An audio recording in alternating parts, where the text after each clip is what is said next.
அனைவருக்கும் வணக்கம்.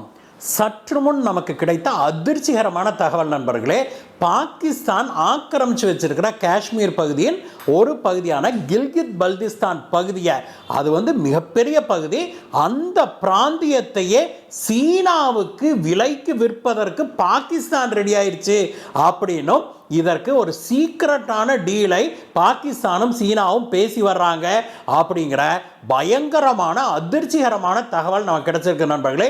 இந்த அதிர்ச்சிகரமான செய்தியை பற்றி தான் விலாவாரியாக பார்க்க போறோம் நண்பர்களே. வாங்க.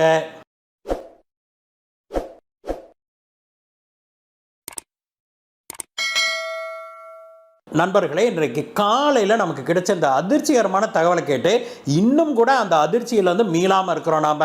அது என்ன அப்படின்னாக்க, சீனாவும் பாகிஸ்தானும் இப்பொழுது ஒரு ரகசியமான பேச்சுவார்த்தை நடத்தி வர்றாங்க அப்படின்னும், அதனுடைய நோக்கம் என்ன அப்படின்னா, பாகிஸ்தான் ஆக்கிரமிச்சு வச்சிருக்கிற காஷ்மீர் பகுதிகள் இருக்குது இல்லையா, அதுல பெரும்பகுதி கில்கித் பல்திஸ்தான் அப்படிங்கிற ஒரு மாகாணம் உள்ளிட்டது. அந்த கில்கித் பல்திஸ்தான் மாகாணத்தையே சீனாவுக்கு தாரை வார்ப்பதற்கு விலை பேசி கொண்டிருக்குது பாகிஸ்தான் அப்படிங்கிற அதிர்ச்சிகரமான செய்தி தான் அது. இந்த கில்கித் பல்திஸ்தான் ப்ராவின்ஸ் இருக்குதுல்ல, இது ஒரு மிகப்பெரிய பகுதி நண்பர்களே. 1947 காஷ்மீர் இந்தியாவோடு இணைந்தது இல்லையா, காஷ்மீர் அரசர் இந்தியாவோட அக்சஷன் ட்ரீட்டியை சைன் பண்ணார் இல்லையா, அந்த சமயத்தில் இந்திய பாகிஸ்தான் பார்ட்டிஷன் நடந்த உடனேயே பாகிஸ்தான் அங்க இருக்கிற தன்னுடைய ராணுவத்தை அனுப்பி ஆக்கிரமிச்ச பகுதி தான் இது.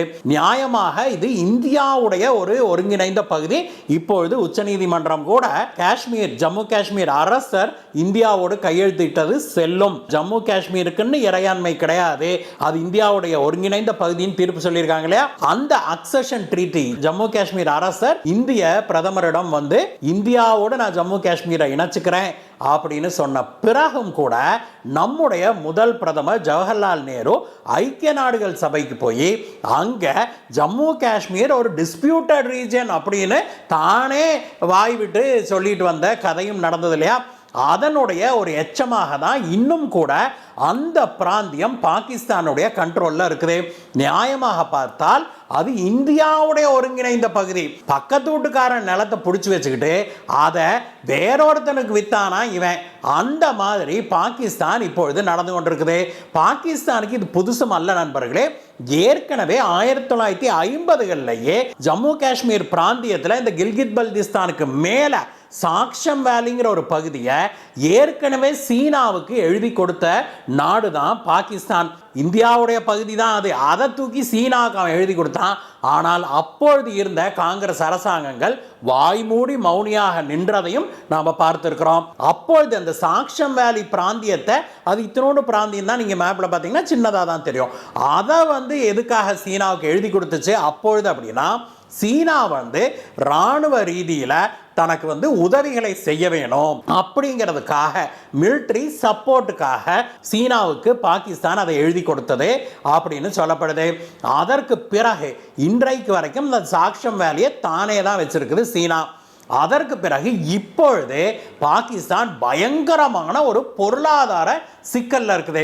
தான் என்னத்தை தின்னா பித்தம் தெளியுமோ அப்படின்னு அலைஞ்சுக்கிட்டு இருக்கிற பாகிஸ்தானுக்கு சீனா தன்னுடைய கடனை திருப்பி செலுத்துமாறு அழுத்தம் கொடுத்துக்கிட்டே இருக்குது. பாகிஸ்தானுக்கு கிட்டத்தட்ட 90 பில்லியன் அமெரிக்கன் டாலர் அளவுக்கு கடன் இருக்குது அப்படின்னும், அதுல கிட்டத்தட்ட 1/3 பகுதி சீனாவுடைய கடன் அப்படின்னும், சீனாவுக்கு திருப்பி செலுத்த வேண்டிய கடன் அப்படின்னும் ஸ்டாட்டிஸ்டிக்ஸ் சொல்லுது.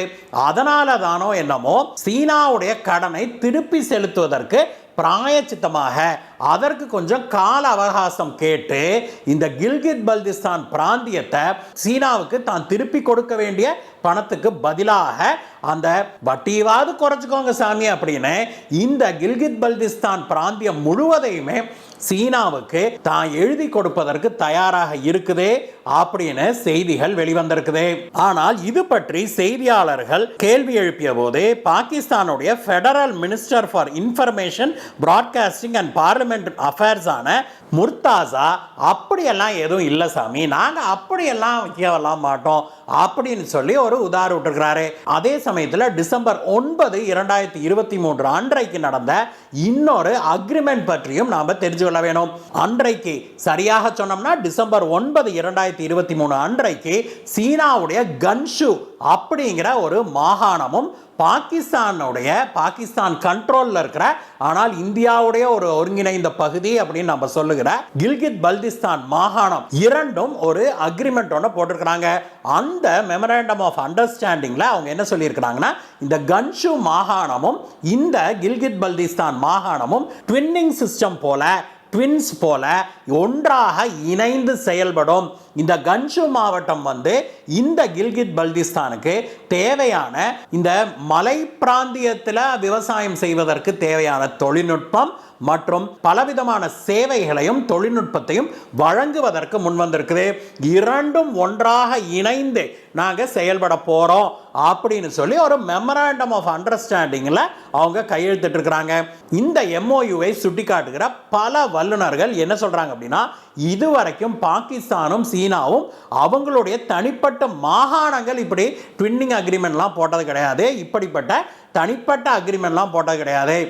கில்கித் பல்திஸ்தான் பாகிஸ்தானுடைய ஒரு ஒருங்கிணைந்த பகுதி கிடையாது. அது தன்னுடைய பகுதின்னு பாகிஸ்தானால சொல்லக்கூட முடியாது. அதனால இந்த கில்கித் பல்திஸ்தானுடைய மாகாணமே தானாக போய் இப்படி ஒரு அக்ரிமெண்ட் போட்டதாக சீனாவோட அக்ரிமெண்ட் போட்டதாக சொல்லப்படுது. இந்த அக்ரிமெண்ட்ல மிக முக்கியமாக நம்ம பார்க்க வேண்டியது என்ன அப்படின்னா, இந்த கன்ஷு மாவட்டம் இருக்குது இல்லையா, சீனால இந்த அக்ரிமெண்ட் போட்டிருக்குது கில்கித் பல்திஸ்தான் கூட. அந்த கன்ஷு மாவட்டம் தான் சீனாவுடைய அதிபரான ஜி ஜின்பிங் இருக்காது இல்லையா, அவருடைய கனவு திட்டமான இந்த பெல்ட் அண்ட் ரோட் இனிஷியேட்டிவ் திட்டம் இருக்குது இல்லையா. உலகத்தில் பல நாடுகளை இப்பொழுது அடிமையாக்குவதற்கு சீனா இந்த திட்டத்தை தான் பயன்படுத்திட்டு இருக்குது இல்லையா. இலங்கையை எப்படி அடிமையாக்குச்சு, பாகிஸ்தானை எப்படி அடிமையாக்கிட்டு இருக்குது, அந்த திட்டத்துடைய மிக முக்கியமான சென்டரே இந்த கன்ஷு மாவட்டம் தான். அதனுடைய ஹார்ட்டே இந்த கன்ஷு மாவட்டம் தான் அப்படின்னு சொல்றாங்க. அதே போல பாகிஸ்தானுடைய கில்கித் பல்திஸ்தான் இருக்குது இல்லையா, அது இந்தியாவுக்கு சொந்தமான பகுதி தான் டெக்னிக்கலாக. அப்படின்னாலுமே கூட அந்த கில்கித் பல்திஸ்தான் பகுதி வழியாக தான் சீனாவுடைய இந்த பெல்ட் அண்ட் ரோட் இனிஷியேட்டிவ் பல முக்கியமான திட்டங்களை செயல்படுத்துவதற்கு அந்த கில்கித் பல்திஸ்தான் மாவட்டம் தேவைப்படுது சீனாவுக்கு. இந்த கில்கித் பல்திஸ்தான் மாவட்டத்தில் தான் பல டேமுகளை கட்டி வருது சீனா. மிகப்பெரிய கட்டமைப்புகளை சீனா அங்கே தான் உருவாக்கி வருது. சீனாவிலிருந்து கீழே இந்துமா கடலை நோக்கி செல்லுகிற சாலை இருக்குது இல்லையா, சீனா ஒரு மிகப்பெரிய சாலையை போட்டிருக்குது இல்லையா, அங்கிருந்து கீழே குவாதார் துறைமுகம் வரைக்கும் போகுது இல்லையா. இந்த சாலையுடைய பெரும்பகுதி கில்கித் பல்திஸ்தான் வழியாக தான் போகுது. அந்த கில்கித் பல்திஸ்தான் மட்டும் இந்தியாவுடைய கண்ட்ரோலுக்கு வந்துடுச்சுன்னா சீனாவுடைய இந்த பெல்ட் அண்ட் ரோட் இனிஷியேட்டிவ் திட்டமே தவிடுபொடி ஆயிடும். இந்தியாவுடைய உச்சநீதிமன்றம் ஜம்மு காஷ்மீர் முழுமையும் இந்தியாவுக்கு தான் சொந்தம், ஜம்மு காஷ்மீருடைய அரசர் இந்தியாவோடு கையெழுத்திட்டது செல்லும் அப்படின்னு தீர்ப்பளிச்சிச்சு இல்லையா. அதற்கு பிறகு பாகிஸ்தானும் சீனாவும் பயங்கர டென்ஷன் ஆயிட்டாங்க. ஏன்னா அந்த இந்திய உச்சநீதிமன்றத்துடைய தீர்ப்பின்படி பார்த்தோம் அப்படின்னா, பாகிஸ்தான் ஆக்கிரமிச்சு வச்சிருக்கிற இந்த கில்கித் பல்திஸ்தான், ஆசாத் காஷ்மீர் பகுதிகள் எல்லாமே இந்தியாவுக்கு சொந்தமானவை. அதனால இந்தியா என்னைக்கு வேணாலும் அந்த பகுதிகளை ஆக்கிரமிப்பதற்கு ஒரு மாரல் அத்தாரிட்டி நமக்கு வந்துருச்சு அப்படிங்கிறதை பாகிஸ்தான் உணர்ந்துருச்சு. அதுலயும் பாரத பிரதமராக திரு நரேந்திர மோடி அவர்கள் தொடர்ந்தார் வைங்களேன், 2024 ஜெயிச்சிட்டார்னு வைங்களேன். இந்த கில்கித் பல்திஸ்தான் பகுதியை பாகிஸ்தான் கண்ட்ரோல்ல இருந்து இந்தியா எடுப்பதற்கு, நம்மோட இணைத்துக் கொள்வதற்கு என்ன வேணா செய்வாரு அப்படின்னு பாகிஸ்தான் அஞ்சி நடுங்குது அப்படின்னு சொல்றாங்க. அதனால தன்னை பாதுகாத்துக் கொள்ள தனக்கு இந்த கில்கித் பல்திஸ்தான் இல்லைனாலும் பரவாயில்ல, ஆனால் இந்தியாவுக்கு போய்விடக்கூடாது, இது வேணா சீனாவுக்கு போட்டோம். சீனாவில் போய் ஜின்ஜியாங் மாகாணத்தில் அங்கே இருக்கிற முஸ்லிம்ஸுகளை எல்லாம் சீனா கான்சென்ட்ரேஷன் கேம்ப்ல வச்சு டார்ச்சர் பண்ணதில்லை. அப்படி டார்ச்சர் பண்ணாலும் பண்ணட்டும் இந்த மக்களை. ஆனால் இந்த மக்கள் சுபிட்சமாக வாழ்ந்து விடக்கூடாது, இந்தியாவோடு இணைந்து அவங்க சந்தோஷமாக வாழ்ந்து விடக்கூடாது. அந்த கில்கித் பல்திஸ்தான் தான் கண்ட்ரோலில் இல்லைனாலும் அது இந்தியாவுக்கு போய்விடக்கூடாது, தனக்கு ஒரு கண்ணு போனாலும் எதிரிக்கு 2 கண்ணு போகணும் அப்படிங்கிற ஒரு பாலிசியில் பாகிஸ்தான் இப்பொழுது இந்த கில்கித் பல்திஸ்தானை சீனாவுக்கு தாரை வார்ப்பதற்கு தயாராயிருச்சு அப்படின்னு சொல்றாங்க. ஒரு ரிப்போர்ட் என்ன சொல்லுது அப்படின்னா, ஏற்கனவே எல்லாம் பேசி முடிச்சாச்சு, அக்ரிமெண்ட்லாம் சீக்கிரட்டாக முடிச்சாச்சு. கில்கித் பல்திஸ்தானை சீனாவுக்கு தாரை வார்த்தாகி விட்டது அப்படின்னு சொல்கிறாங்க. ஒரு சிலர் அது நிரந்தரமானது அப்படின்றாங்க. ஒரு சிலர் வந்து அந்த அக்ரிமெண்ட் 50 வருடத்துக்கு செல்லுபடியாகும், 50 வருடத்துக்கு கொடுத்துருச்சு சீனாவுக்கு அப்படின்னு சொல்கிறாங்க. எது எப்படி இருந்தாலும் நண்பர்களே, கில்கித் பல்திஸ்தானை இந்தியா கைப்பற்றி விடுமோ?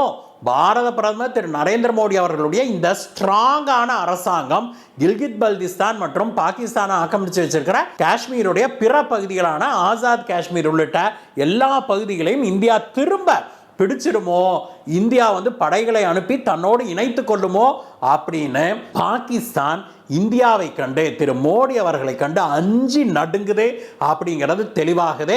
அதனாலேயே இப்பொழுது சீனாவிடம் போய் சரண்டர் ஆகி இந்த கில்கித் பல்திஸ்தான் பகுதி முழுவதையுமே சீனாவுக்கு தாரை வார்த்திருக்குது பாகிஸ்தான் அப்படிங்கிற செய்தி வந்திருக்குது நண்பர்களே.